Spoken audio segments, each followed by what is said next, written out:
Iran has vowed to retaliate against a U.S. airstrike which killed one of its top generals, Qassim Soleimani. It called the American move the biggest mistake in West Asia and threatening severe vengeance. General Qassim Soleimani, who was the head of Iran's elite Quds Force, was killed in the U.S. drone strike at Baghdad's international airport. The precision strike by American MQ-9 Reaper drone took out Soleimani along with several officials from Iraqi militias backed by Tehran. The hit also killed Abu Mahdi al-Muhandis, the deputy commander of Iran-backed militias known as the Popular Mobilization Forces, or PMF. The move has the potential to result in the outbreak of an all-out war between the U.S. and Iran. In this video, Defense Updates analyzes how American MQ-9 Reaper avenged Iran's downing of RQ-4 Global Hawk drone. Let's get started. This video is sponsored by the free-to-play military vehicle combat game War Thunder. We talk a lot about military vehicles on this channel, but what about trying them out for yourself? In War Thunder, you can choose from more than 1,200 playable vehicles from the 1930s to the 1990s and go to battle on more than 80 theaters of war. You can fly aircraft, helicopters, drive tanks, and command ships of all types and sizes, which have been carefully recreated from their real-world counterparts. It's available as a free download on PC, PlayStation 4, and Xbox One with cross-platform support. So grab your friends and give it a try. All viewers of Defense Updates that register using the link in the description below will also get a free premium tank, aircraft, or ship and 3 days of premium account time as a bonus.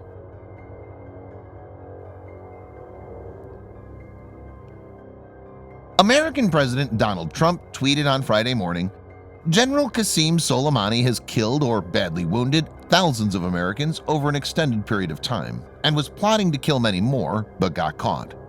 The Pentagon said Mr. Trump ordered the killing of Soleimani in a decisive defensive action to protect U.S. personnel abroad. The U.S. Department of Defense stated, "General Soleimani was actively developing plans to attack American diplomats and service members in Iraq and throughout the region. General Soleimani and his Quds Force were responsible for the deaths of hundreds of Americans and coalition service members and the wounding of thousands more." Iran's Supreme National Security Council has issued a statement vowing to retaliate in the right place and time. It stated, "America should know that its criminal attack on General Soleimani has been the country's biggest mistake in West Asia, and America will not avoid the consequences of this wrong calculation easily."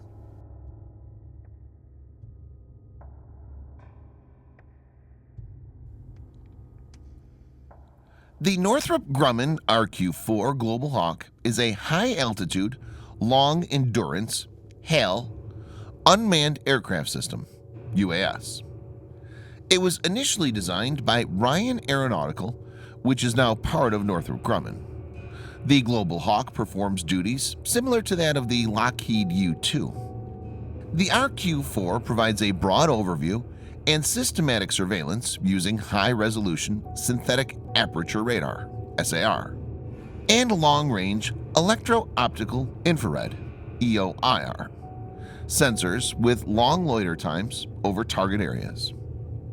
The Global Hawk carries the Hughes Integrated Surveillance and Reconnaissance (HISAR) sensor system. HISAR integrates a SAR-MTI system along with an optical and thermography imager.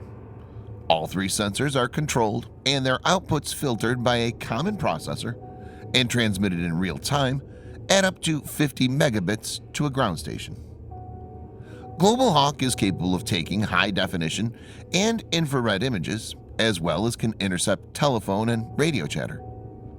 It can survey as much as 40,000 square miles or 100,000 square kilometers of terrain per day. This is equivalent to the size of South Korea or Iceland. Global Hawk has a range of more than 12,000 nautical miles, can fly at very high altitudes of 60,000 feet, and can keep loitering for around 34 hours without break. Global Hawk has no offensive capabilities. According to Iran, the drone was struck by an Iranian-produced Rad-SAM located near Garuk, Hormozgan province. However, citing a Pentagon official, Newsweek had reported the missile as a Russian-origin S-125 Neva Pechora. Whatever may be the case, none of these air defense systems are the most sophisticated ones, but still manage to shoot down the Global Hawk. This was possible since Global Hawk has shortcomings. Its large radar signature makes it easy to track by radars, and because of lumbering flight speed and limited maneuverability, it can be easily targeted by any decent surface-to-air missile.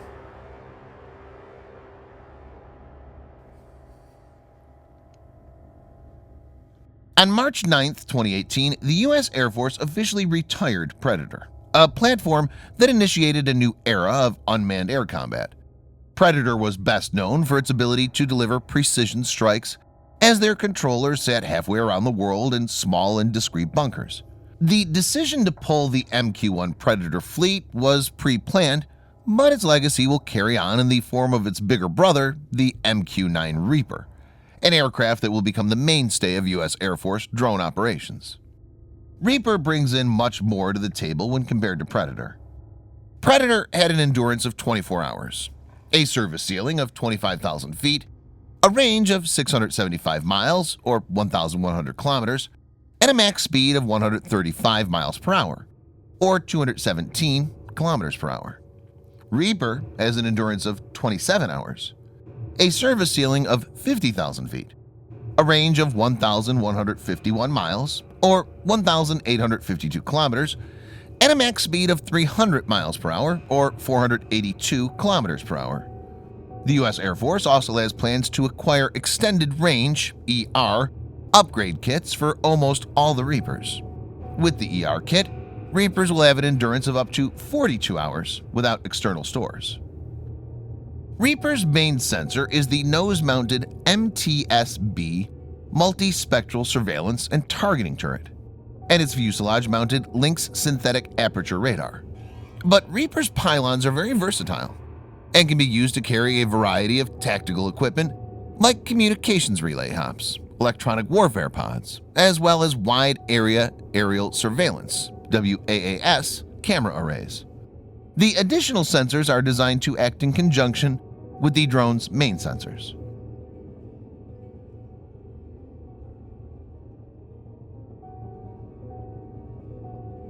The most important difference between RQ-4 Global Hawk and MQ-9 Reaper is that, unlike the former, Reaper is armed. Reaper has the ability to carry around 2,500 pounds or 1,100 kilograms of weapons payload through its external hardpoints. The Reaper's hardpoints give it the ability to deploy a combination of GBU-12 Paveway, GBU-38 JDAM munitions, and AGM-114 Hellfire. GBU-12 Paveway is an aerial laser-guided bomb. It's based on the Mark 82 500-pound general-purpose bomb, but has a nose-mounted laser seeker and fins for guidance. GPS guidance modes have been added to make the bomb more accurate. The GBU-38 Joint Direct Attack Munition JDAM 500-pound bomb is manufactured by Boeing using the Mark 82 bomb body.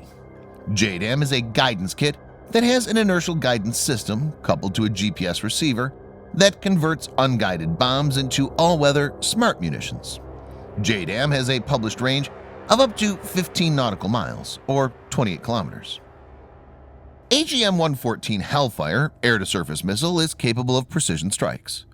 It can be used with many types of warheads like high-explosive anti-tank, heat, or tandem anti-armor metal augmented charge, MAC, or shaped charge blast fragmentation.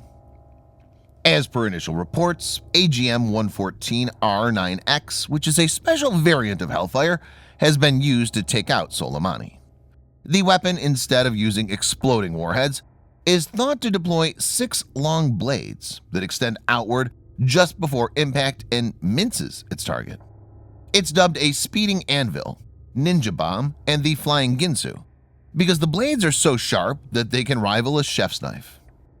Any missile which has an exploding warhead can cause collateral damage.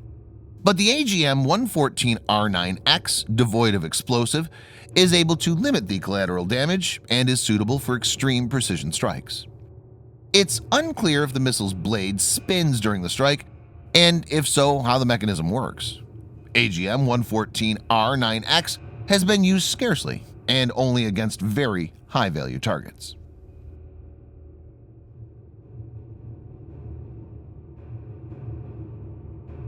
RQ-4 Global Hawk is suitable for use against insurgent forces such as ISIS or the Taliban that don't have the resources to track and destroy high-flying aircraft.